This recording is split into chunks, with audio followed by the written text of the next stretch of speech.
The countdown is on, everyone, to President Tinubu's first year in office, and the question is, how has he performed vis-a-vis his campaign promises last year? Join the conversation right now and share your comments with us on X using hashtag Beyond 100 Days. Remember to tag at TVC News NG and at Nifemi Oguntoye. I'm joined now by governance and development expert. He's a senior expert advisor to the African Union and director Pan-African Center for Policy Studies in Johannesburg, South Africa, Tagbo Agbazue. Mr. Agbazue, thank you for joining us on the program. How's Johannesburg today? Hi, Nifemi. Thanks for having me on board. Greetings, viewers. Greetings from Johannesburg. We're just entering into the winter season at the moment, but it's still quite sunny and the weather is fine. You're welcome on board. Let's begin from what we can roughly call the global perception of this administration in the past year. Recall that President Tinubu became the new chairman of ECOWAS just 2 months after his inauguration, and he was appointed African Union champion for human resources for health. How do you think it's fared in this regard? Well, let me start by saying that when the president of Nigeria was inaugurated, I think that he was immediately thrown into the deep end as a result of matters arising and some of the crises within ECOWAS.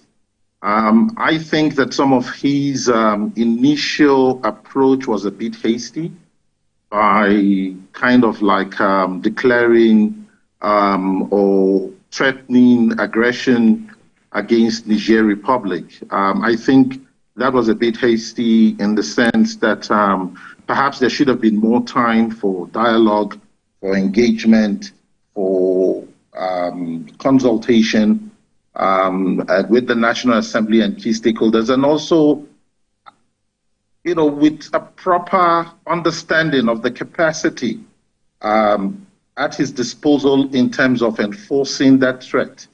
So I think that was quite hasty.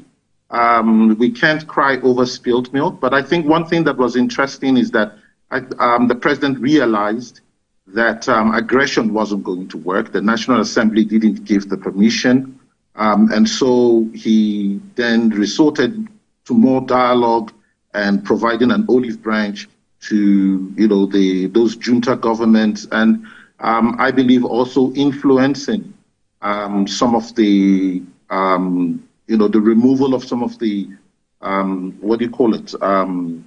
some of the bans against that were prescribed against Niger Republic. But ECOWAS under his leadership has been heavily criticized for its handling of the recent coup d'etat in the sub-region, particularly leading to the historic exit of Mali, Niger, and Burkina Faso. You've expressed how hasty you think some of those decisions were. What do you think he can take the blame for these three countries leaving the continent, bearing in mind that some of these had happened even before his emergence? Well, I don't think you can put the entire blame on him. I think that will be ill-conceived. There were already certain sentiments about ECOWAS, certain sentiments about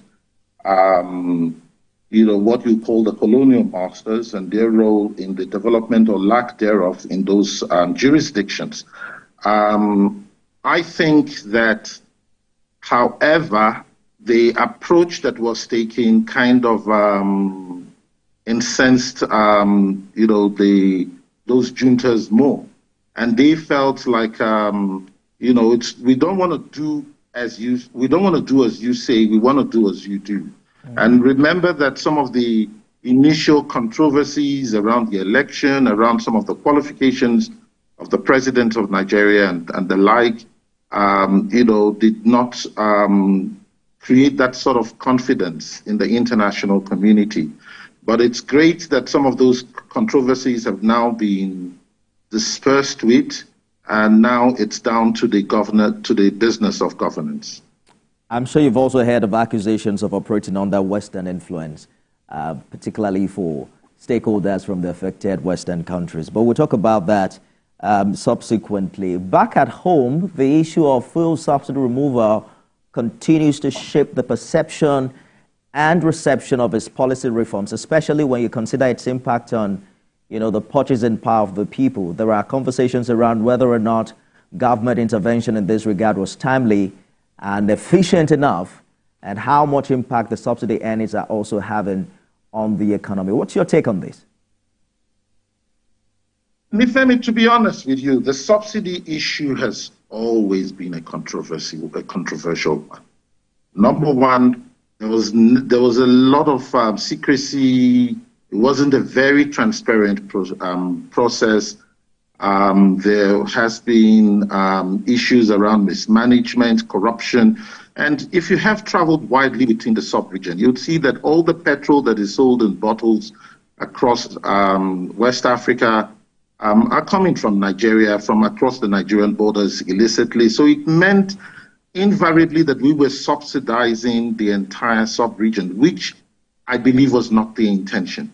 However, benign and bona fide the thinking of the president in terms of removing the fuel subsidy, I believe that he removed the fuel subsidy in good faith, wanting actually the best for Nigerians in that regard and to stop the drain that was happening from the fuel subsidies. But then the fuel subsidies have been, over the years, one of the direct targeted interventions to support Nigerians. So with the removal of the fuel subsidy, what then replaces that? I think that we should have had, again, I think that the removal of the fuel subsidy, however good intent, however good it was intended, I think that there was not enough, there were some building blocks or foundational steps that were missing. We should have had national consultations. We should have had engagement with civil society, with business, with ordinary people.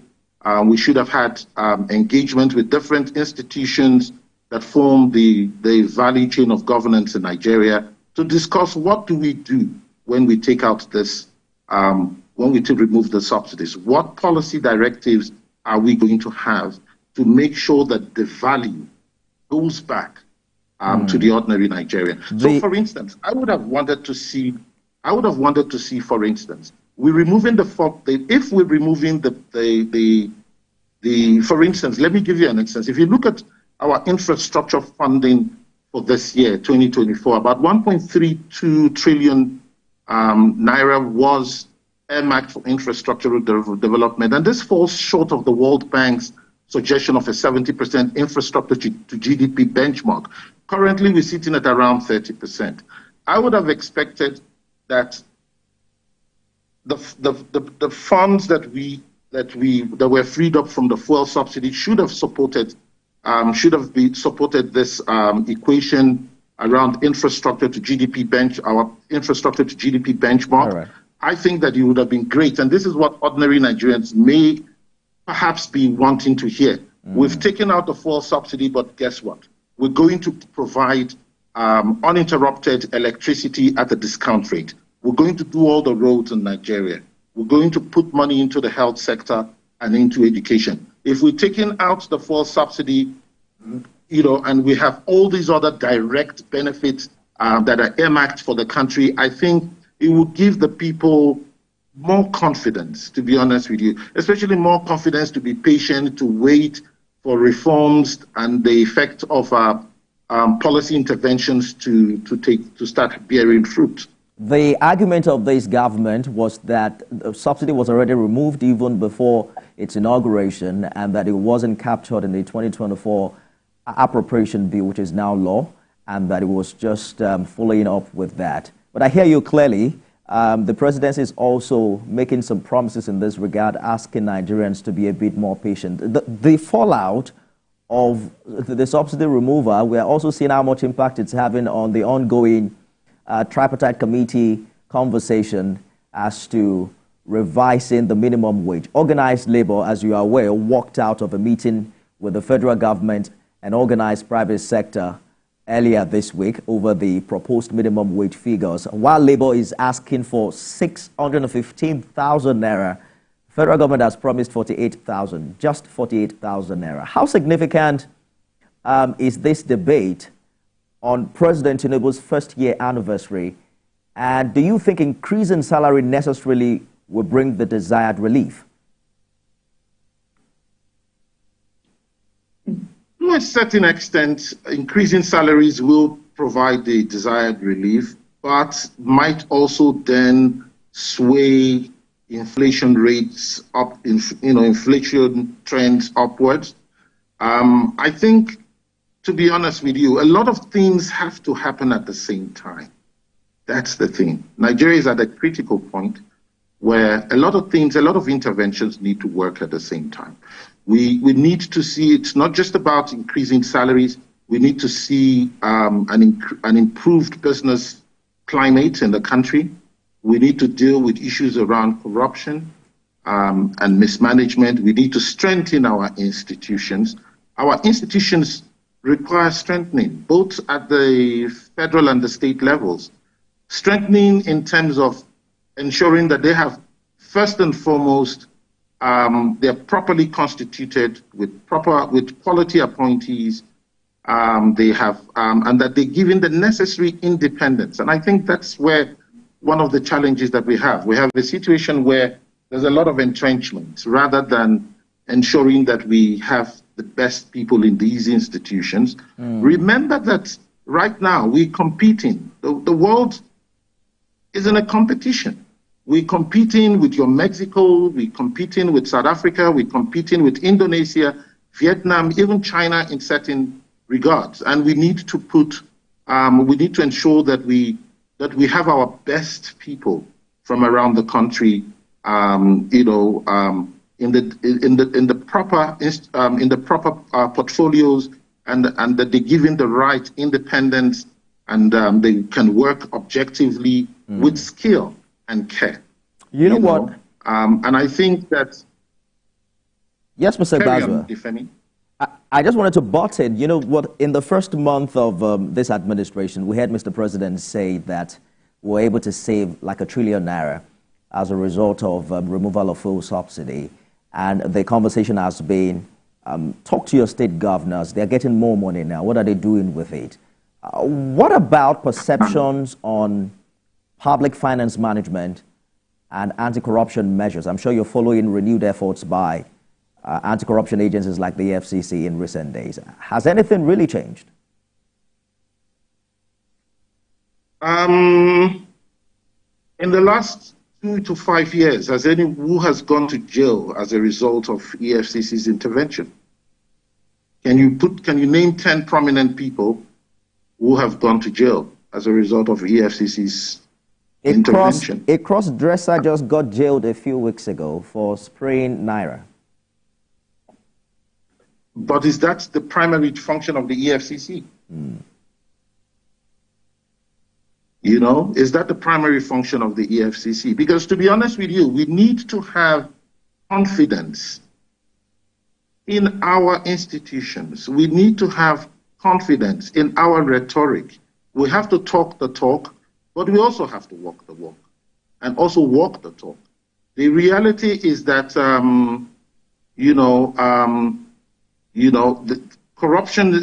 Nigeria has always, every time corruption is mentioned, Nigeria is also mentioned in some way. The perception internationally is not, is that, well, Nigeria, the perception is that Nigeria is always corrupt. I think also that a number of things need to happen. The police, our law enforcement, our watchdog institutions need to be strengthened. They need to act objectively. They need to act without fear or favor. That's absolutely crucial. At the moment, we hear that that former governor, that particular functionary has been invited to speak to the EFCC. But at the end of the day, yes, some of these matters get to court. But at the end of the day, I'm not sure what happens. That's, everything somewhere is lost in translation. and then it appears also that, and this is not unique to Nigeria alone, it happens everywhere, where it appears as if sometimes those that are falling out of favor are the ones that are subject to institutions like the EFCC, but those that are that enjoy favor are excluded. I liked the approach of the president in dealing with the crisis that hit the humanitarian ministry a few months back, where the president clearly distanced himself from and suspended the minister and the head of one of the heads of parastatal of the institution that was directly involved. And also the fact that the EFCC also came into the fora and so on. I think that's, provides a bit of confidence. But to be honest with you, in the long term, what is sustainable in terms of our fight against corruption? All right. Number one is the tone at the top is absolutely critical. What kind of tone do we see being set at the top? Yes, it's a different thing to talk about corruption, but or talk about fighting corruption. But what are the processes? What are the systems? What is the value chain for ensuring that our anti-corruption laws are adhered to?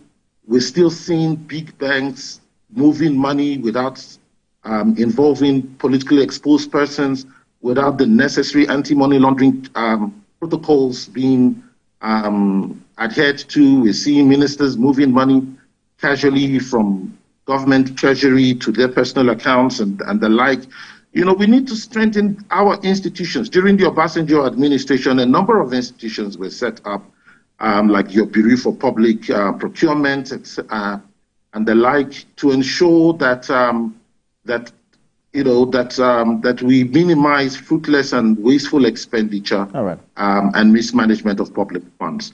I like one of the president, to be honest with you, during his speech at the last Nigerian Economic Summit group meeting, he said, we need to deal with income levels, because if it's going to cost you ₦1 billion to buy a property, let's say in Guzape in Abuja, we're not even talking about Asokoro or Mitama, if it's going to cost you about ₦1 billion to buy a house, how then, if income levels for both your minimum wage and also your senior officers in government, if their income levels are a joke. For instance, I was shocked to hear that, a Supreme Court justice is paid 700,000 naira a month. That's too low. Then it means that without dealing with, without making sure that the earning, the legitimate earning of our key functionaries, without making sure that their earnings is commensurate. The good thing, however, Mr. Agbazue, is that the figure, I think the figure you're quoting is an improvement on, what it used to be. They probably got up to 200 or 300% increase under this administration. But we're running out of time now. Let us talk about your thoughts on diversity management. The former president was largely accused in some quarters of nepotism. Opinions remain divided as to whether this is accurate or not. But what have we done better this time with diversity management in the past year? I think that this is an area that stands out as a sore thumb in terms of Mr. President, because he's, I think he's just repeated, or he's repeating the mistakes of the past administration. If you look at all your World Bank documents and definitions around corruption, they would include nepotism and favoritism. Now we have a situation where a lot of the appointments to our parastatals have favored the president's geopolitical zone overwhelmingly. If you track it, it's probably you're looking at about 80% from a pool of about 4 to 6 states. I think that's not a good. It's not a good. It doesn't speak great about the president, and internationally, especially with the appointment of one of a family relative, I think a son-in-law or thereabout, as one of the heads of parastatal for the Federal Housing Authority, etc. The perception, if you read articles online, the perception is that is one of around creating an oligarchy, as opposed to really trying to find the best people across the country.